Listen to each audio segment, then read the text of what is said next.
Hacia la conciencia del hombre. Un programa producido y conducido por Jaime Figueroa Unzueta.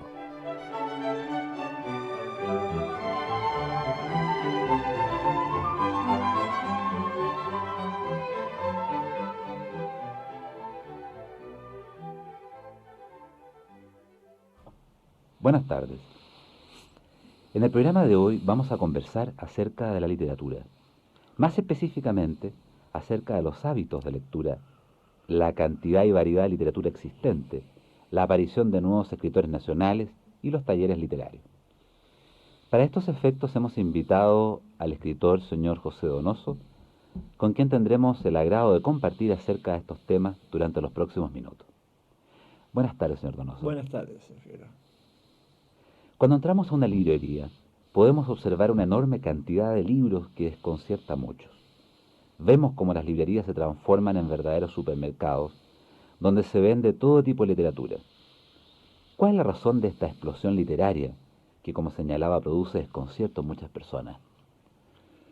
Bueno, a mí lo que me pasa es lo siguiente, que como yo he vivido en capitales extranjeras bastante, creo que las librerías de Santiago son de una pobreza tan espantosa, hay tan pocos libros, hay tan pocas cosas que buscar, es tan miserable la cantidad de libros que hay, que me horroriza y me tengo ganas que generalmente por lo demás tengo que ir a Buenos Aires o a Estados Unidos a comprar libros, porque O sea, afuera, en otros países, es más pero mucho la más, cantidad de pero libros. por favor. Además, mucho más elegido, mucho más constituida la librería como librería, mucho más ordenada. ¿Qué significa eso de una librería ordenada? Bueno, por materias, por autores, digamos, por tipo de libro que es, digamos, todo eso, ese tipo de cosas, que tú sabes dónde vas a ir. Ahora, las librerías se acostumbra a que sean tan grandes en términos de que ofrezcan todo tipo de producto en cuanto a literatura, o más bien librerías más pequeñas que orienten su literatura a un sector específico No, o a temas yo específicos. creo que ya hay pocas librerías chicas y las librerías grandes son tan eficientes y tan buenas en que realmente uno se puede decir, bueno, tengo ganas de leer sobre los fotógrafos de la Segunda Guerra Mundial, que es un tema que a mí me interesa mucho en este momento. Entonces, sobre Ouija, sobre el solar, todo eso me apasionan mucho. En Chile, ¿a dónde voy? ¿Qué hago? ¿Qué hago? Ahora, ¿por qué entonces este déficit, ¿no es cierto?, en cuanto a literatura en Chile? Porque hay otros Porque, productos que llegan aquí, nos faltan los televisores, las cámaras fotográficas, pero las radios, etcétera. ¿Por qué los libros? Sí. porque en Chile no interesa la cultura, en Chile no interesa nada la cultura. Me acabo de encontrar una frase muy curiosa, que cuando Vicuña Maquena era joven, fue a ver a don Andrés Bello, ya un poco más viejo, que era el rector de la universidad, y un hombre muy inteligente, muy sabido, muy culto. Entonces, Vicuña Maquena, el joven Vicuña Maquena, le quiso preguntar qué es lo que significaría para él ser escritor, qué responsabilidad tenía frente a la sociedad. En fin. Entonces, el Bello lo miró a Vicuña Maquena y dijo, eh, bueno, joven, escriba nomás, no se preocupe. Mire que en Chile no lee nadie. Bueno, y Eso es verdad, en Chile no lee nadie. ahora, aun cuando nuestras librerías, como usted plantea, digamos, nos tengan toda la variedad de temas, digamos, ¿cierto?, de autores que sí tienen otras, digamos, extranjeros, ¿a qué se debe esta cantidad creciente de escritores y de temas abordados Es que tampoco es tan grande la cantidad de escritores. tampoco tan grandes No, es muy poca la cantidad de escritores que hay. en Chile? En Chile, pero poquísima. Poquísima. Son todos pequeñas aventuras comerciales de las editoriales. Tienen editoriales chilenas. Y, por ejemplo, hay editoriales que tienen su rama chilena. Entonces, publican las cosas que son de interés en Chile, publicadas leídas por el público chileno, por escritores chilenos. Entonces, esa literatura ya no tiene la vigencia que tenía antes, ni la explosión, digamos, que tenía antes la literatura. Que un libro, tú en cualquier parte del mundo podías encontrar un libro chileno, y tú encontrabas cualquier libro de todas partes del mundo en Chile. Es decir, no era un ambiente cerrado como ahora. Ahora el comercio cerraba el ambiente de la forma más cruel. ¿Por qué? Porque les conviene, porque no les conviene las grandes empresas. Entonces, las grandes editoriales como, qué sé yo, como Bertelsmann, o como, qué sé yo, todas las ABC, o qué sé yo, tienen sus subsidiarias chilenas, que son pequeñas subsidiarias, muy mínimas, ¿no es cierto?, dentro del concierto enorme de la producción y de los libros escritos en castellano, ¿no es cierto? Eso, como Chile se sabe, ahora tiene el perfil de un país muy poco culto, ¿no es cierto? Entonces, ya se sabe que los chilenos no van a leer más que los bestsellers. Ahora, ¿puede sustentarse o el desarrollo de un país económico, un desarrollo económico me refiero, con una población inculta? Yo creo que no. Yo creo que solamente la gente aquí, estos grandes economistas, se están mordiendo la cabeza, ¿no? Yo creo que la cultura es la base de todo comercio, incluso, digamos, de todo. Porque este país, yo lo siento que no respira. Ahora, en todo caso, hay una nueva generación de escritores que está apareciendo. Mm. Son pocos tal vez los escritores conocidos, pero hay muchos escritores jóvenes en este momento. ¿Cómo ve usted estos escritores jóvenes que están apareciendo últimamente? Bueno, yo pertenezco a un mundo que nosotros salimos, afloramos con lo que se llamó la generación 50, ¿no es cierto? En que también se protestó porque había demasiados escritores. En realidad, de los escritores de la generación 50, quedamos Jorge Edwards y yo escribiendo, ¿no es cierto? Pero viene una nueva generación. De una nueva generación en que hay millones de escritores que van a escribir durante 2 años y después se van a pagar. ¿Por qué?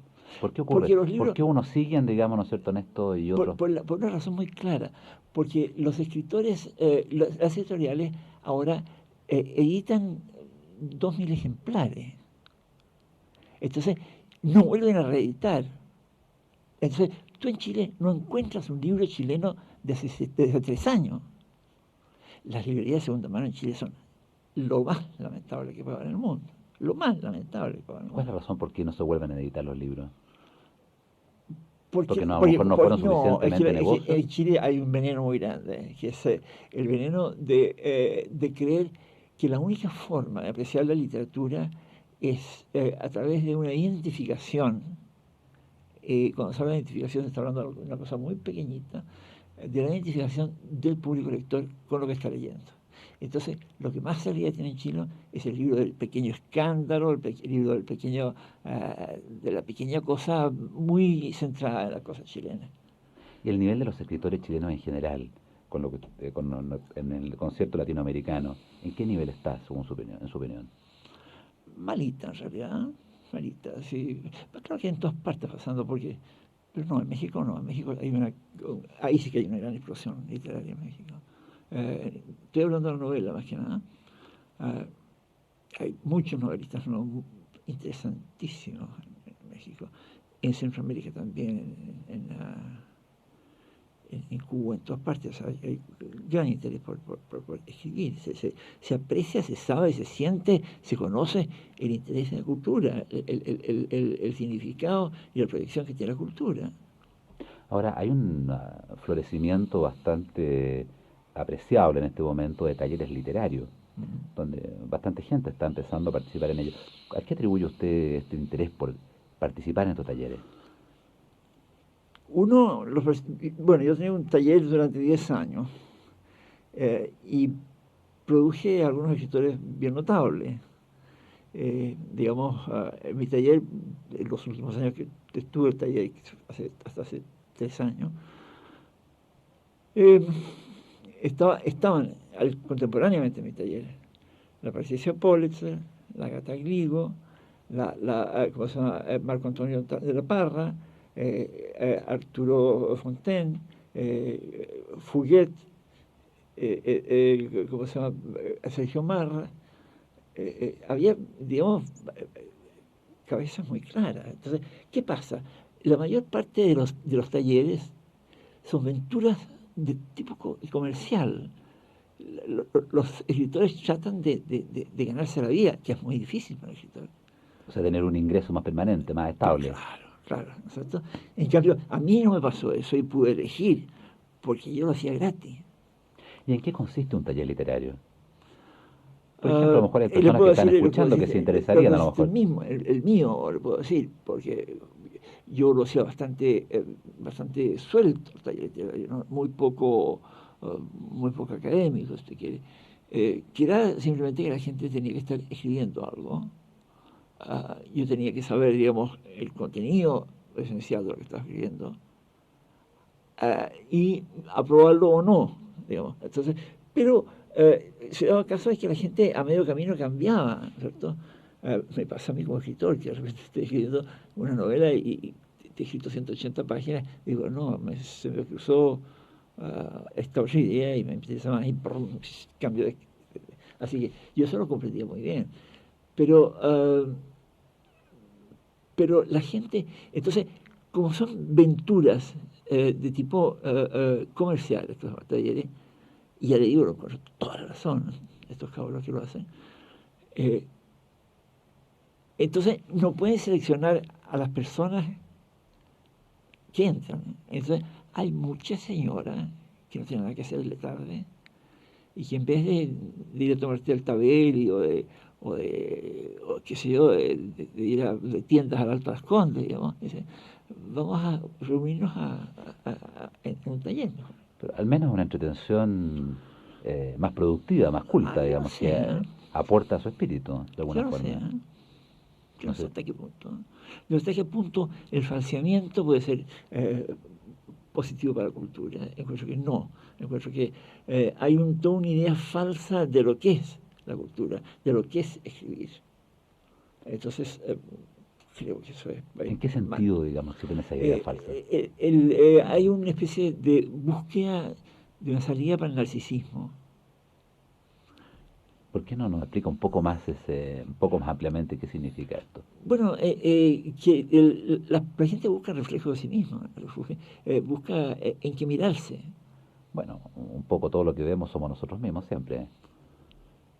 Claro, pero yo creo que vemos nosotros mismos, pero podemos ser Flaubert, digamos, que vemos nosotros mismos, dice, ahí soy yo, y, y está resaltando el mundo, ¿no es cierto? O sea, de alguna forma le gusta tener un producto literario, ¿a eso se refiere? No tanto, sino que estar en el acto de escribir, estar ¿Le da en un estatus? este misterioso sacerdocio que es escribir, digamos, para esta gente. Entonces, creen que están haciendo literatura cuando están escribiendo pura lecera. ¿Quién se escribe una lecera? Una cosa que no tiene pies ni cabeza, ni lógica, ni lógicamente, ni en cuanto a gusto, ni en cuanto a conocimiento. Una cosa vana, sin un correlato objetivo, digamos, interesante. Ahora, para escribir en este sentido, ¿hay que tener algún patrón específico? Me explico, digamos, ¿no es cierto? Usted ha hablado, digamos, ¿cierto? Que hay una categoría, digamos, ¿no es cierto?, de aceptabilidad en cuanto a la calidad del producto que he Claro. escrito. ¿Cómo el público puede evaluar, digamos, ¿no es cierto?, la calidad de una literatura? Mediante la cultura, yo creo. Si para algo sirve la cultura es para darse cuenta una, si un gusto griego es helenístico o es, eh, o es de la época arcaica, ¿no es Porque a cierto? veces, digamos, la propaganda hoy día, el marketing, influye para que las personas, ¿no es cierto?, vayan por las Es un modas, por un escándalo, libro o por otro. es un escándalo, es un escándalo. Es lo que está pasando en Mercurio. Lo que está pasando en Mercurio es decididamente un escándalo. Este asunto de las páginas literarias en Mercurio, bueno, no tiene nada que decir, está completamente vacía. En mi tiempo, ya estoy como todos los viejos diciendo en mi tiempo, en mi tiempo escribíamos un libro, publicábamos un libro que nos costaba mucho publicarlo, no como ahora que los publican todos como las editoriales hambrientas, pero nosotros teníamos que realmente pelar el ajo, digamos, para publicar un libro. Entonces, están las editoriales hambrientas de hacer esto. A ver, ¿qué está hablando de Usted mencionó el Mercurio y lo que estaba ocurriendo. Entonces, el Mercurio le está dando mucha bola a C.S. Lewis. Porque al cura Valente le gusta C.S. Lewis, ¿cierto? C.S. Lewis sale absolutamente en todos los ejemplares del Mercurio y el Domingo, sale algo sobre C.S. Lewis. C.S. Lewis en Inglaterra es considerado un escritor muy del montón, muy de segunda mano. ¿Por qué? Porque Lewis escribió en una época en que estaba escribiendo grandes novelas en Inglaterra. Inglaterra es de los países que todavía se escribe y se lee gran cantidad de novelas. ¿Hasta qué punto influye sobre el público lector una crítica literaria? ¿Tiene alguna incidencia? Tiene incidencia en el sentido que digamos que informa. Nosotros aquí no sabemos lo que está pasando afuera. Creemos que como el Mercurio tiene el monopolio, todo el mundo cree que el único escritor del mundo es C.S. Lewis. Entonces, terrible. En cambio, en el tiempo nuestro, no estoy como los viejos, lo que sucedía era que tú publicabas un libro, entonces tenías una crítica del Mercurio en Díaz Arrieta, reaccionaria, tenías una crítica del Imparcial más reaccionaria todavía, tenías una crítica comunista en El Siglo, tenías una crítica mucho más humana en la segunda. Escribía Ricardo Lachon todos los domingos. Es decir, había una playa enorme de técnicos, digamos, muchos de ellos no eran críticos, que eran de técnicos de la literatura, que sabían de literatura, que estaban al tanto, que hacían de su vida el hecho de saber lo que estaba sucediendo. Orientar al público, digamos, en términos de... Claro, porque se estaban orientando a sí mismos. Esa identificación. Diría, ¿qué orientación tiene el público en ese sentido? El mercado, bueno, el mercado. Es decir, ya, qué sé yo, una novela de Michael Crichton, por ejemplo, tú vas a Estados Unidos, tú vuelves loco, porque, claro, hay un nivel de librería que son las librerías de los aeropuertos. Entonces, hay una serie de librerías chiquititas así, que venden en el supermercado en todas partes, venden esas, ¿cómo se llama? Pocketbooks, muy, muy barato, y de una novela que está, que ha tenido crítica comercial muy buena. Entonces, que son generalmente novelas de lo que se llaman novelas chicle, que tú las mascas, pierden el gusto al tercer chupada y tienes que botar el chicle, ¿no? No había escuchado eso, novelas chicas. Claro. Ahora, otro tipo de literatura que tiene bastante difusión últimamente, tanto en Chile como en otros países del mundo, es esto de las memorias, digamos, de todo tipo de personajes, públicos, estrellas de cine, políticos, militares, ministros, deportistas, hombres públicos en general. ¿Cuál es el interés real de esta literatura? Bueno, me pilla en un momento muy curioso, porque yo acabo de terminar una novela bastante grande, bastante ambiciosa, que se va a publicar dentro de lo que queda del año, que se llama Donde van a morir los elefantes, que es una novela de imaginación, una novela, digamos, clásica en el fondo. Entonces terminé de escribir esa novela y la escribí con mucho placer, con mucho gusto, con mucho entusiasmo. Y esa novela que proyecté de unas 200 páginas y me salió 600. ¿No es cierto? Entonces, para gran desesperación de mis editores. Entonces, de alguna manera me quedaba a fuego todavía. Y mandé mi novela a mi agente literario en Barcelona, Carmen Barcels, y me quedé sin texto. Entonces, como no puedo vivir sin texto, digamos, me puse inmediatamente a escribir otra cosa. Y esa otra cosa que estoy escribiendo son memorias. Sus memorias. Sí. Memorias muy particulares, pero memorias. Ahora, ¿qué interés público puede tener, independientemente, naturalmente, de lo que Sí. usted está escribiendo, mirando en términos generales, todas estas memorias para las personas? Mire, el libro mío de memoria se llama Conjeturas sobre la memoria de mi tribu. Y empieza con un aforismo del príncipe de Lampedusa, ¿no es cierto? Entonces, en que dice, todo hombre, llega un momento en la vida de todo hombre en que su misión es escribir sus memorias. ¿Por qué? Porque si no se escribe una memoria, se pierde una cantidad de información cuyo reciclaje, por decirlo así, no está mejor dicho, pero cuyo reciclaje, digamos, de esa información de una persona se puede transformar en un gran conocimiento universal para el país, para la civilización, ¿no es cierto? No existen memorias escritas por seres insignificantes. Todas las memorias son dignas de leerse. Interesante su punto de vista. Claro.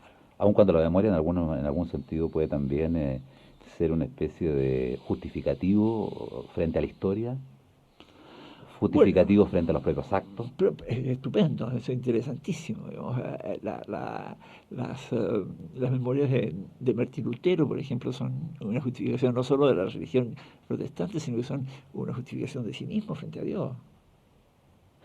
Ahora, usted mencionó hace un momento el fuego, todavía le quedaba fuego. ¿Hasta qué punto los escritores hoy día se ven afectados por las leyes del mercado, más que por el fuego interior que usted menciona? Voy a ser muy tosco en esto.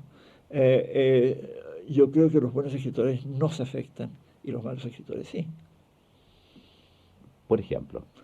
Bueno, cuando hay gente que escribe para una editorial, para una publicación, para un tipo de mercado, calculan el número de páginas, se lo llevan, escriben esas páginas, se la llevan a su editor en Estados Unidos, el editor le dice, cambia esto, desarrolla más este personaje, aquí falta una escena de este tipo, ¿por qué la chica no sea más bonita?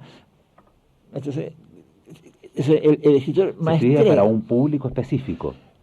Escribe para lo que se llama editores. En Estados Unidos y en Inglaterra existe lo que se llama el editor, que aquí en este país no existe, que es el hombre que tú le entregas el manuscrito, que en el fondo es nada más que una preparación. Entonces, le entregas tu manuscrito. Entonces, él te va diciendo, orientando hacia lo que es buena literatura, a lo grande. O sea, lo leído. Claro. Lo leído. Lo que tiene rating, digamos. Claro. Y lo arreglan. Por favor, hay grandes novelas americanas que han sido prácticamente hechas por los editores, ¿no es cierto? Por ejemplo, todo Thomas Wolfe estuvo francamente fabricado por un editor que se llamaba muy famoso, que se llama Maxwell Perkins, ¿no es cierto? Y llegaba Thomas Wolfe con un canasto así de manuscritos.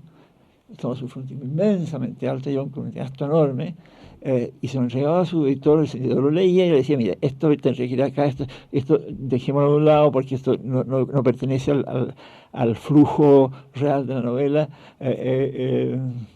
Entonces, ahora, yo creo que la pregunta del millón, digamos, la verdad las cosas que yo me la he hecho muchas veces, ¿cómo poder discernir realmente qué leer de dentro de lo que se ofrece hoy día? ¿Cómo puede una persona que entra a un gran supermercado de estos, digamos, de literatura, elegir para leer? Hoy día el tiempo es cada vez más corto. Bueno, yo creo que, ¿cómo elegimos todo? Al tuntún. Yo no, lo que me tinca, si no más. Bueno, qué sé yo, en un libro... yo creo que... Porque, perdón, si hoy día existen pocos orientadores de opinión en términos de literatura... Una persona como yo no es cierto? Pues yo en este momento leo 3 o 4 revistas de crítica literaria, digamos, de Estados Unidos e Inglaterra. leo el New York Times, leo el TLS de Inglaterra, leo Pero el público común, ¿cómo puede elegir esto fuera, naturalmente, de lo más directo que es tal vez un bestseller? Claro, ¿no? Yo creo que la tinca, y además la tinca y fuera de eso, uno siempre ha leído. Entonces, la gente siempre lee, diga que no, pero siempre lee. Entonces, en el diario, por ejemplo, alguien que no está habituado a leer literatura, lee la mención de algo. Te dicen, John F. Kennedy era un hombre muy culto, era un Rhodes Scholar. Bueno, ¿qué es un Rhodes Scholar? Se va a buscar lo que es un Rhodes Scholar, ¿no es cierto? Que estudió literatura en Oxford. A ver, ¿qué es Oxford?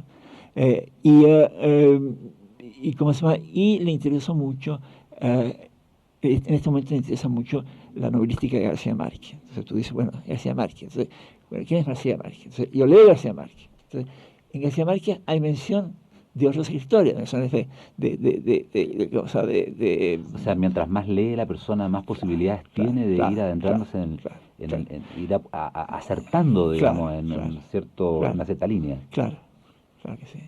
Ahora, también aseguran algunos que los avances tecnológicos van a conducir a la muerte del libro, que estamos en una cultura de lo audiovisual. ¿Usted concuerda con eso? Yo sé que vamos a llegar a la cultura audiovisual, estamos casi en el umbral de eso, ¿no es cierto? Pero creo que el libro va a continuar siendo libro toda la vida. Además, yo creo que hay un momento en que el libro audiovisual se transforma en libro, realmente.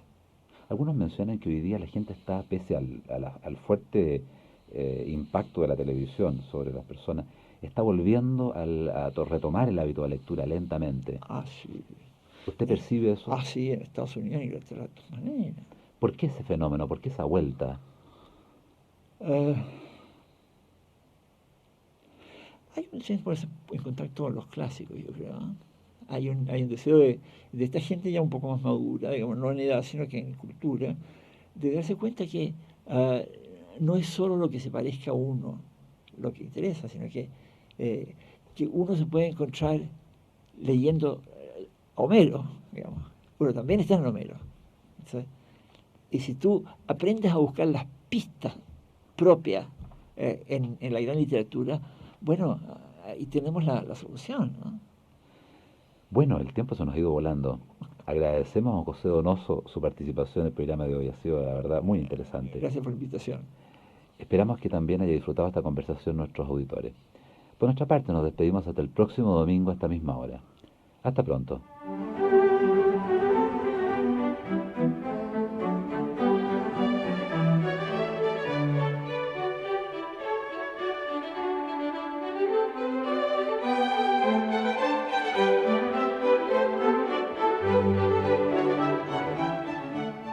Fue Hacia la conciencia del hombre. Un programa producido y conducido por Jaime Figueroa Unzueta.